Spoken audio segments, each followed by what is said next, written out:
એકાદશીના દિવસે ભૂલથી પણ આ વસ્તુ ન ખાવી જોઈએ. 28 સપ્ટેમ્બર 2024 અને શનિવારના દિવસે ભાદરવા મહિનાની વદ પક્ષની એકાદશી છે. આ એકાદશીના દિવસે ભૂલથી પણ આ વસ્તુઓ ન ખાવી જોઈએ, નહીંતર તમને ભયંકર શ્રાપ લાગશે. એકાદશીના દિવસે આ વસ્તુઓ ખાવાથી ભગવાન વિષ્ણુ અને માતા લક્ષ્મી પ્રસન્ન થવાને બદલે હંમેશા માટે તમારો સાથ છોડી દે છે અને જે વ્યક્તિ પર માતા લક્ષ્મી કોપાયમાન થાય છે તેને ગરીબ અને નિરાધાર બનાવવાથી કોઈ રોકી શકતું નથી. પિતૃપક્ષમાં આવતી એકાદશીને ઇન્દિરા એકાદશી તરીકે ઓળખવામાં આવે છે. હિન્દુ શાસ્ત્રોમાં કહેવામાં આવ્યું છે કે આ એકાદશીનું વ્રત કરવાથી અને ભગવાન શ્રી હરિ વિષ્ણુની પૂજા કરવાથી તમને ભગવાન વિષ્ણુના આશીર્વાદની સાથે આપણા પૂર્વજોના આશીર્વાદ પણ મળે છે. પરંતુ પિતૃપક્ષમાં આવતી આ એકાદશીના દિવસે કેટલીક એવી વસ્તુઓ છે જે તમારે ભૂલથી પણ ન ખાવી જોઈએ. જો તમે આ વસ્તુ ખાઓ છો તો તમને પિતૃદોષ લાગે છે. વિડીયોમાં આગળ વધતા પહેલા જો તમે પણ માતા લક્ષ્મીજી અને ભગવાન વિષ્ણુજીના આશીર્વાદ મેળવવા માંગો છો તો કોમેન્ટ બોક્સમાં જય લક્ષ્મી અને જય શ્રી હરિ વિષ્ણુ ભગવાન જરૂરથી લખજો અને આ વિડીયોને લાઈક કરજો. ચેનલને પણ જરૂરથી સબસ્ક્રાઈબ કરજો અને આ વિડીયો છેલ્લે સુધી જોતા રહેજો. તો ચાલો સૌથી પહેલાં જાણીએ આ દિવસે શું ન ખાવું જોઈએ. એકાદશીના દિવસે અનાજનું સેવન વર્જિત છે. આ દિવસે ઘઉં, ચોખા, જવ, બાજરી અને અન્ય અનાજમાંથી બનેલી વસ્તુઓ ન ખાવી જોઈએ. આ સિવાય કઠોળનું સેવન પણ ન કરવું જોઈએ. મગ, મસૂર, અડદ જેવો કઠોળ પણ ન ખાવું જોઈએ. આ દિવસે ડુંગળી અને લસણનું સેવન પણ વર્જિત માનવામાં આવે છે, કારણ કે તે તામસિક ભોજનની શ્રેણીમાં આવે છે. તામસિક ભોજન માનસિક અને શારીરિક શુદ્ધતાને અસર કરે છે અને એકાદશીનું વ્રત સંપૂર્ણ શુદ્ધતા અને સાત્વિકતા સાથે કરવામાં આવે છે. માંસાહારી ખોરાક, માછલી, ઈંડા, દારૂ અને અન્ય નશીલા પદાર્થોનું સેવન પણ ન કરવું જોઈએ, કારણ કે આ શારીરિક અને માનસિક રીતે અશુદ્ધ માનવામાં આવે છે. આ દિવસે તળેલું ભોજન પણ ન ખાવું જોઈએ, કારણ કે ઉપવાસનો હેતુ શરીરને શુદ્ધ અને હલકો રાખવાનો છે. તળેલા ખોરાક જેવા કે સમોસા, કચોરી, પકોડા વગેરે ખાવાનું ટાળવું જોઈએ, કારણ કે પેટમાં ભારેપણું અને આળસનું કારણ બને છે. તેના બદલે ઉપવાસ કરનારા લોકો ફળો, દૂધ અને દહીં જેવી વસ્તુઓ ખાઈ શકે છે. બદામ, કાજુ, કિશમિશ વગેરે જેવા ડ્રાયફ્રૂટનું સેવન કરી શકાય છે, કારણ કે તે શરીરને જરૂરી ઊર્જા પ્રદાન કરે છે અને તે શુદ્ધ માનવામાં આવે છે. સેંધવ મીઠાનો ઉપયોગ ભોજનમાં કરી શકાય છે, પરંતુ સામાન્ય મીઠું ન વાપરવું જોઈએ, કારણ કે સામાન્ય મીઠું ઉપવાસની શુદ્ધતાનું ઉલ્લંઘન કરે છે. એકાદશી વ્રત રાખનારાઓએ વ્રત દરમિયાન કોઈના પર ગુસ્સો ન કરવો જોઈએ. તમારે કોઈના પ્રત્યે ઈર્ષ્યા કે નફરતની લાગણીઓ ન રાખવી જોઈએ. આ સમયગાળા દરમિયાન બ્રહ્મચર્યનું પાલન કરવું જોઈએ. બને ત્યાં સુધી જમીન પર સૂવું જોઈએ. વ્રત દરમિયાન કોઈનું અપમાન ન કરો. એકાદશીના દિવસે ચોખાનું સેવન ન કરવું જોઈએ. તમે દ્વાદશીના દિવસે પારણા કર્યા પછી ચોખાનું સેવન કરી શકો છો. આ દિવસે ચોખાને જીવ સામાન્ય માનવામાં આવે છે, કારણ કે શાસ્ત્રમાં ધાર્મિક માન્યતા અનુસાર એવું માનવામાં આવે છે કે એકવાર મહર્ષિ મેઘાએ યજ્ઞ માટે આવેલા એક ભૂક્ષિકનું અપમાન કર્યું હતું, જેના કારણે મા દુર્ગા ક્રોધિત થઈ ગયા અને મા દુર્ગાને પ્રસન્ન કરવા મહર્ષિ મેઘાએ પોતાના શરીરનો ત્યાગ કર્યો અને જમીનમાં ધસી ગયા. આના કારણે માતા દુર્ગા પ્રસન્ન થઈ ગયા અને મહર્ષિને આશીર્વાદ આપ્યા કે ભવિષ્યમાં તેમના અંગો ખોરાકનો રૂપ બનશે. આ કારણથી એકાદશીના દિવસે અનાજ, ચોખા અને જવની વૃદ્ધિ થાય છે. તે દિવસે એકાદશી તિથિ હતી, તેથી ચોખાને જીવ માનવામાં આવ્યું. આ જ કારણ છે કે એકાદશીના દિવસે ચોખા ન ખાવા જોઈએ. એકાદશીની પૂજા પછી દાન કરવું શુભ માનવામાં આવે છે. આ દિવસે સાચા મનથી ભોજન, મીઠાઈ, ફળ અને પૈસાનું દાન કરો. એવી માન્યતા છે કે આ વસ્તુઓનું દાન કરવાથી પૈસાની તંગીનો સામનો કરવો પડતો નથી. આ દિવસે ચોખા અને લોટનું દાન કરવું પ્રતિબંધિત છે. આ ચોખા અને લોટ બંને દ્વાદશીના દિવસે અને બીજા દિવસે દાન કરવા જોઈએ. એકાદશી વ્રત રાખનાર ભક્તો, માતાઓ અને બહેનોએ દશમી તિથિથી દ્વાદશી સુધી કેટલાક મહત્વપૂર્ણ નિયમોનું ફરજિયાતપણે પાલન કરવું જોઈએ. આ દિવસે શું દાન કરવું જોઈએ? તો આ દિવસે તમે અનાજ, ફળનું દાન કરી શકો છો. તમે તમારી ક્ષમતા મુજબ પૈસાનું દાન પણ કરી શકો છો. પિતૃપક્ષનો સમય ચાલી રહ્યો છે, તેથી આપણે જે પણ દાન કરીએ છીએ તે આપણા પૂર્વજોની કૃપા મેળવવા માટે કરીએ છીએ. તેથી તમારી ઈચ્છા અને ક્ષમતા મુજબ એકાદશીનું વ્રત કરતા પહેલા તમે ઈચ્છો તેટલું દાન કરી શકો છો અને તમારી ક્ષમતા મુજબ દક્ષિણા આપી શકો છો. આ દિવસે શક્ય હોય ત્યાં સુધી ઉપવાસ કરવો જોઈએ. જો આ શક્ય ન હોય તો તમારે એક સમયે ફળનું સેવન કરીને ઉપવાસ કરવો જોઈએ અને આ દિવસે તમારે ભગવાન વિષ્ણુ, દેવી લક્ષ્મી અને ભગવાન વિષ્ણુના શાલિગ્રામ સ્વરૂપની પૂજા કરવી જોઈએ. આ દિવસે ફૂલ, ધૂપ, દીપ, નૈવેદ્ય વગેરેથી પૂજા કરો. ભગવાનને તુલસીના પાન ચઢાવો. તેમની પૂજા તુલસી વિના સ્વીકાર્ય નથી, તેથી તુલસીના પાન ભગવાનને અર્પણ કરવા જોઈએ. આ દિવસે બને ત્યાં સુધી અગરબત્તી અને મોસમી ફળ અર્પણ કરો. દૂધથી બનેલી વસ્તુઓ અર્પણ કરવી જોઈએ અને ખાસ કરીને આ દિવસે તલ અને ગોળની વસ્તુઓ ભગવાનને અર્પણ કરવી જોઈએ અને પ્રસાદ તરીકે પણ સ્વીકારવી જોઈએ. તો ચાલો હવે આ એકાદશીએ તમારે કયા ઉપાય કરવા જોઈએ તેના વિશે જાણીએ. એકાદશીના દિવસે બપોરે પીપળાના વૃક્ષની પૂજા કરો, પરિક્રમા કરો અને પછી સાંજે પીપળાના ઝાડ નીચે દીવો પ્રગટાવો અને પિતૃસૂક્તનો પાઠ કરો.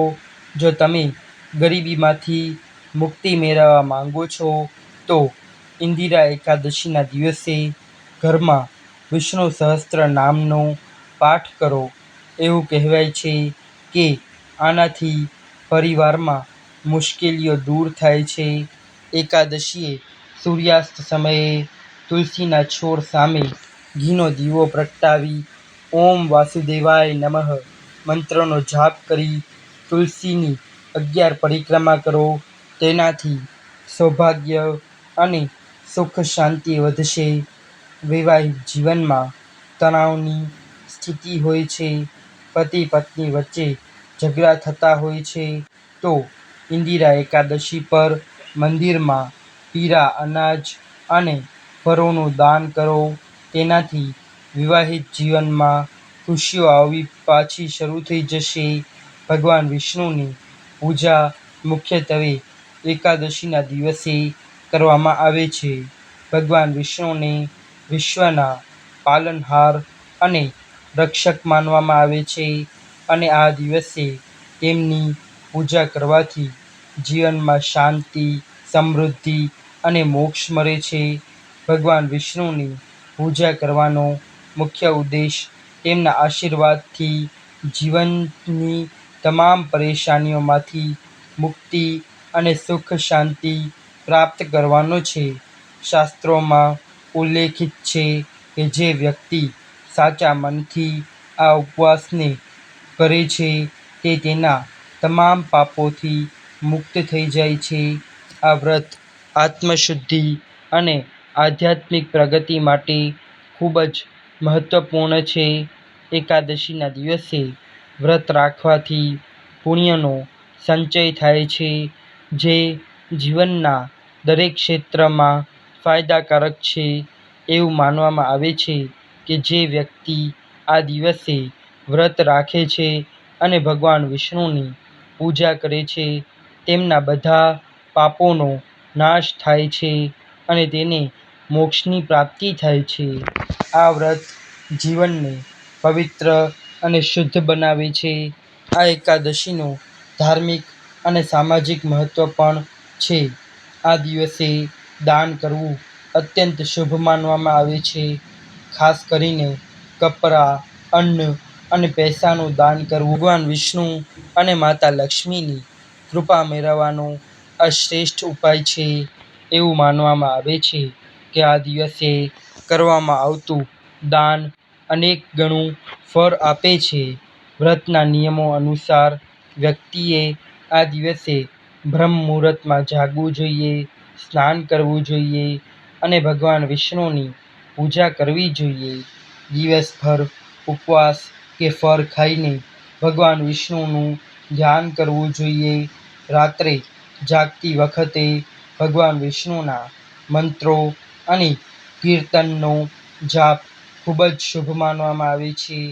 આ વ્રતનું પાલન કરવાથી વ્યક્તિને જીવનમાં સુખ, શાંતિ અને સમૃદ્ધિ મળે છે અને ભગવાન વિષ્ણુના અપાર આશીર્વાદ પ્રાપ્ત થાય છે.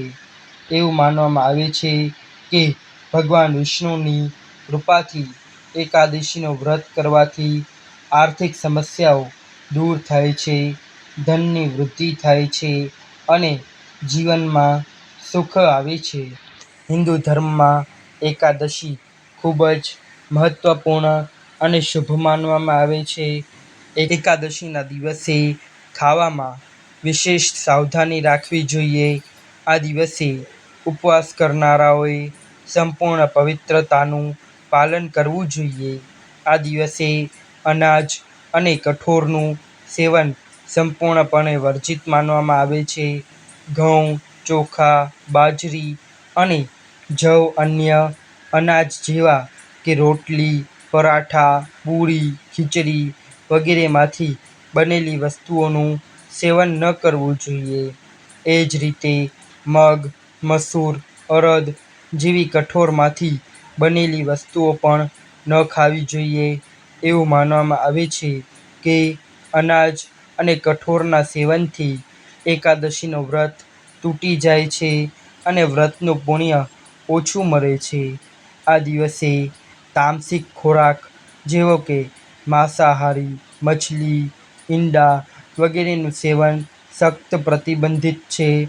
તેમના સેવનથી ઉપવાસ તો અશુદ્ધ થાય જ છે, પરંતુ ધાર્મિક દૃષ્ટિકોણથી પણ ખોટું માનવામાં આવે છે. આ સિવાય ડુંગળી અને લસણનો પણ ઉપયોગ ન કરવો જોઈએ. ડુંગળી અને લસણ તામસિક ભોજનની શ્રેણીમાં આવે છે અને ઉપવાસના દિવસે તેમનું સેવન કરવાથી ઉપવાસનું સંપૂર્ણ પરિણામ મળતું નથી. આ સિવાય આ દિવસે દારૂ અને કોઈપણ પ્રકારના નશીલા પદાર્થનું સેવન પ્રતિબંધિત છે, કારણ કે તે વ્યક્તિની માનસિક અને શારીરિક શુદ્ધતાને અસર કરે છે. એકાદશીના દિવસે મસાલેદાર અને ભારે ખોરાક પણ ટાળવો જોઈએ. ઉપવાસ દરમિયાન વધુ પડતું તેલ, મરચું અને મસાલાનો ઉપયોગ ન કરવો જોઈએ, કારણ કે તે પાચનને અસર કરે છે અને ઉપવાસનો મુખ્ય ઉદ્દેશ્ય શરીરને શુદ્ધ અને હલકું રાખવાનો છે. ઉપવાસ દરમિયાન તળેલા ખોરાક જેવા કે સમોસા, કચોરી, પકોડા વગેરે ન ખાવા જોઈએ, કારણ કે તેનાથી પેટમાં ભારેપણું અને આળસ આવે છે. આ સિવાય પેકેજ્ડ ફૂડ કે જેમાં પ્રિઝર્વેટિવ્સ હોય છે તે પણ આ દિવસે ન ખાવા જોઈએ, કારણ કે આ પદાર્થો શુદ્ધ ગણાતા નથી. આ દિવસે તમારે એ વાતનું ધ્યાન રાખવું જોઈએ કે તમે જે પણ ભોજન લો છો તે સાત્વિક અને હળવું હોવું જોઈએ. તમે તાજા ફળો, દૂધ, દહીંથી બનેલી વસ્તુઓ ખાઈ શકો છો. શાસ્ત્રો અનુસાર જે રીતે તમે એકાદશીના દિવસે ભગવાન શ્રી હરિ વિષ્ણુની પૂજા કરો છો, તેવી જ રીતે ઇન્દિરા એકાદશીના દિવસે પણ તમારે તમારા પૂર્વજોનું ભક્તિભાવથી સ્મરણ કરવું જોઈએ. એવું માનવામાં આવે છે કે આ દિવસે બ્રાહ્મણોને આદરપૂર્વક ઘરે બોલાવીને તેમને ભોજન પીરસવાથી અને આપણી ક્ષમતા મુજબ દાન કરવાથી આપણા પૂર્વજો પ્રસન્ન થાય છે અને આપણને પૂર્વજોના આશીર્વાદ મળે છે. અને જો આપણને ભગવાન શ્રી હરિ વિષ્ણુ અને માતા લક્ષ્મીના આશીર્વાદ મળે છે, તો આપણા પૂર્વજોના આશીર્વાદ મળે છે, તો તમારા જીવનમાં કોઈ પણ કાર્યમાં કોઈ અડચણ આવતી નથી. તમને સફળતા મળે છે. તમામ કામ કોઈ પણ અવરોધ વિના પૂર્ણ થાય છે. જીવનમાં સુખ અને સમૃદ્ધિની પ્રાપ્તિ થાય છે. સંતાન સુખની પણ પ્રાપ્તિ થાય છે. લગ્ન જીવનમાં આવતા અવરોધો દૂર થાય છે. પિતૃ પક્ષમાં આવતી એકાદશીની વિશેષ મહત્વની છે, કારણ કે આ દિવસે ભગવાન વિષ્ણુ સાથે પિતૃઓની પણ કૃપા પ્રાપ્ત થાય છે. આ દિવસે ભગવાન વિષ્ણુની વિશેષ પૂજા કરવામાં આવે છે. ભગવાન વિષ્ણુની પૂજા કરવાથી જીવનમાં સુખ, શાંતિ અને સમૃદ્ધિ આવે છે. પૂજા દરમિયાન ભગવાન વિષ્ણુની મૂર્તિ અથવા ફોટાની સામે દીવો પ્રગટાવીને ફૂલ, ચંદન, ધૂપ, દીપ, નૈવેદ્ય વગેરેથી પૂજા કરવી જોઈએ. આ દિવસે અર્પણ કરવામાં આવેલ આ દિવસે ભગવાન વિષ્ણુને તુલસીના પાન અર્પણ કરવાનું વિશેષ મહત્વ છે, કારણ કે ભગવાન વિષ્ણુને તુલસી ખૂબ જ પ્રિય છે. પૂજાના અંતે પરિવારની સુખ, સમૃદ્ધિ અને શાંતિ માટે ભગવાનને પ્રાર્થના કરવામાં આવે છે. મહિલાઓ ખાસ કરીને આ દિવસે પીળા રંગની સાડી પહેરી શકે છે, કારણ કે પીળો રંગ ભગવાન વિષ્ણુને પ્રિય છે. તેની સાથે લીલી બંગડીઓ પહેરવી શુભ માનવામાં આવે છે, કારણ કે લીલો રંગ જીવન અને સમૃદ્ધિનું પ્રતીક છે. એકાદશી વ્રત રાખવાનો હેતુ માત્ર ભગવાન વિષ્ણુના આશીર્વાદ મેળવવાનો જ નહીં, આ દિવસે આત્મશુદ્ધિ અને આધ્યાત્મિક પ્રગતિનો અવસર પણ માનવામાં આવે છે. જો આ વિડીયો તમને પસંદ આવ્યો હોય તો આ વિડીયોને લાઈક કરજો, શેર કરજો અને આપણી યુટ્યુબ ચેનલને સબસ્ક્રાઈબ કરી બેલ આઇકન દબાવજો અને કોમેન્ટ બોક્સમાં જય શ્રી હરિ વિષ્ણુ અવશ્ય લખજો. ધન્યવાદ. હર હર મહાદેવ.